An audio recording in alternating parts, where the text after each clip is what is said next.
Good morning, artists. Mrs. Langless here, and today we are going to come back to our one-point perspective drawing, which made our room look really three-dimensional and realistic.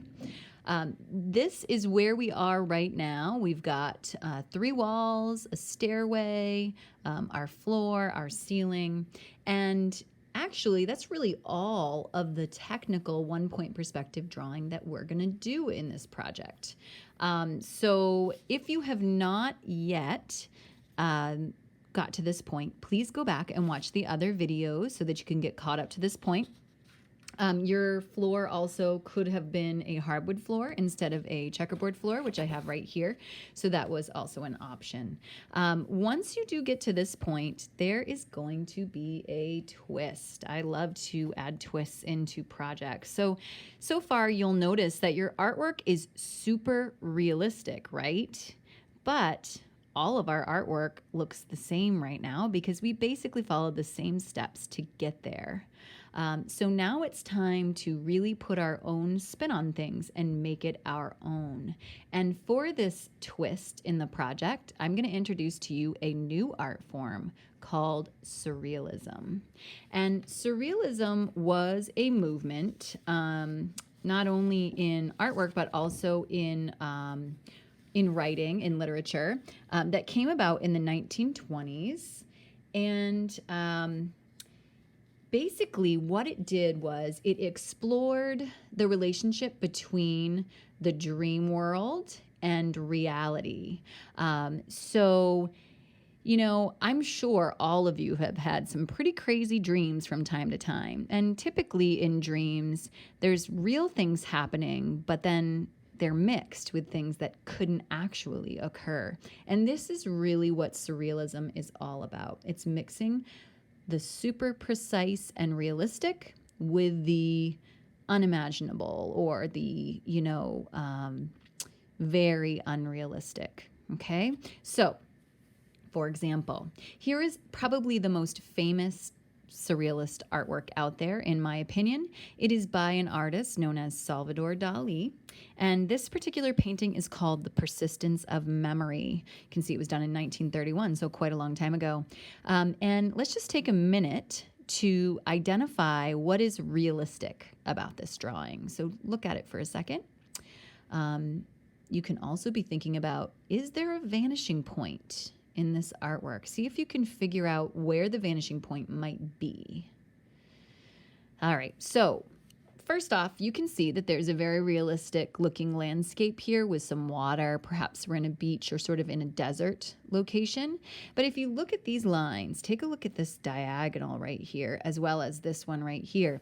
They're both pointing toward a vanishing point that's somewhere up here. So if I put a ruler down, that would line up. So this artist is using a vanishing point, just like we did, to create those very realistic three-dimensional looking shapes. The tree here is also realistic. And again, as I said, the landscape. Now see if you can identify what is unrealistic about this, or surreal, something that is not real. Take a look at the clocks. They are solid objects typically, but in this picture, they look almost like they are liquid or, kind of wrapping around this, almost like fabric or something. So he's playing around with what could actually happen there. If you look over here, there's a stopwatch with this little collection of ants. It's kind of odd and just strange. And then finally, this might be the strangest part of all. At first glance, you might not really notice that there's actually a human eye here that's closed with eyelashes. There's an eyebrow, and this almost looks like a nose, but this looks like a nose too. So it's just very strange and odd. Again, something that is surreal. And we've got another clock wrapping here as well. So surrealism is really beyond the real. So right now, we have something that's very real, and it's your job now as the artist to make it unreal and add in some surrealist elements. So what does that mean? That means that you are going to be using your imagination to add things to your drawing. I would start, of course, in pencil first to add your different elements. And then when you get to the point where you have your drawing just the way you want it. If you want to trace your lines with a marker, that's fantastic. Just keep in mind, if you're going to trace anything that's straight, like the lines that we made, it's best to use a ruler to do that along with your marker so that you'll still have those nice crisp lines. So what I want to do is give you some examples to look at so that you can get some inspiration or some ideas for what you might want to do moving forward.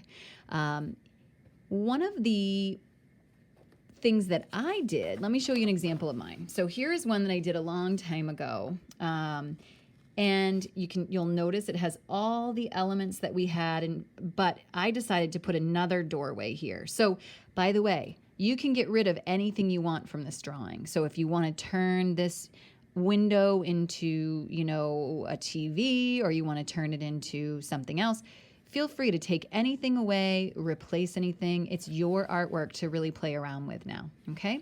So in my artwork, my whole idea was that I had these circles or bubbles kind of floating around, and then every time they hit a new surface, they changed in some way. So you can see it changes color. I really like how the floor turned out because I made these circles but then flipped the black and white. So that's probably my favorite part of that. And I also like how the checkerboard floor continues into the other room because it kind of helps the illusion. All right, now let's look at some student artwork. And again, I show you these things just to give you some ideas and inspiration. What you can do is really just play around with color. So maybe you want to choose just some really unusual, bright, crazy colors to color, and you might notice, look at the fading technique. They're using it in this artwork, so you can play around with those things that you have learned in the last several projects. I love the way the student did their sky as sort of the outer space. It looks like the universe out there, and then really beautiful floor that they did here, as well as this back window. All right, let's look at some other ones. Now, you can use whatever coloring material you want. This student actually did paint, watercolor, and made unusual colors on the walls, as well as this rainbow with a pot of gold, which I thought was a really cool idea. So feel free to paint if that's something you'd like to do. This student really focused in on patterns. So check out this room. Wow, it's pretty crazy. It kind of makes me dizzy almost looking at it because there's so many bright colors and different patterns in this artwork. Here, this student focused in on a lava flow on the floor that's kind of dripping down here, which I think is really cool. Here's another student who worked with color, and I kind of like this really odd placement of the pyramids here. There's also this kind of creepy person there waving, as well as lots of unbelievable color in this one. All right, now this one I'm really excited to show you. It's kind of like a, scene of destruction here. So we've got warning tape, and you can see the stairs are starting to fall apart. We've got the holes exposing, what's underneath the walls here, the sheetrock, and then a broken window. And I really want to show you this because this student used the fading technique, where you're going from light to dark to make it look as though there's a hole in the floor, which I thought was really awesome. And then finally, I had a student that really worked a lot on developing ideas from Alice in Wonderland, and she kept hers just in black and white. So you can see right here, she has the Cheshire Cat kind of floating into the room here with the Mad Hatter's hat here, as well as this little teeny tiny door. And then down here in the corner, she's got some more from that story, which I thought was really cool because it's really, Alice in Wonderland is really an example of surrealism, if you start to think about it. It's mixing, dreamlike state with the real, okay? All right, so what I have decided, and I'm going to leave you with this one right here.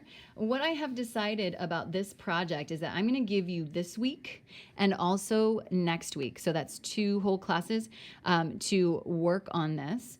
What I would do is to develop your drawings today and kind of get your ideas together, start playing around with things. If you get to the point where you've got everything all set with your surrealist additions to your artwork, go ahead and start tracing or coloring, adding all of those things in. And then next week, I'll just have a short video for you just to review these concepts and hopefully give you some more time to work on this. So 2 weeks to work on this project. Just a reminder for my 6th graders that are now coming in person on Wednesdays as well. Make sure to pack your artwork with you. Keep it safe on the way to school so that you can actually work on it during your art time that your teachers will give you on Wednesdays when you come in. Okay? So I hope you guys have fun with this. It's really one of my favorite things to teach, and I love all the amazing, unusual ideas that my students come up with. So can't wait to see your work. When you finish, take a photo, upload it to Seesaw, or email it to me. And as always, if you have any questions, please email me and let me know. Take care, everyone. Have fun with this.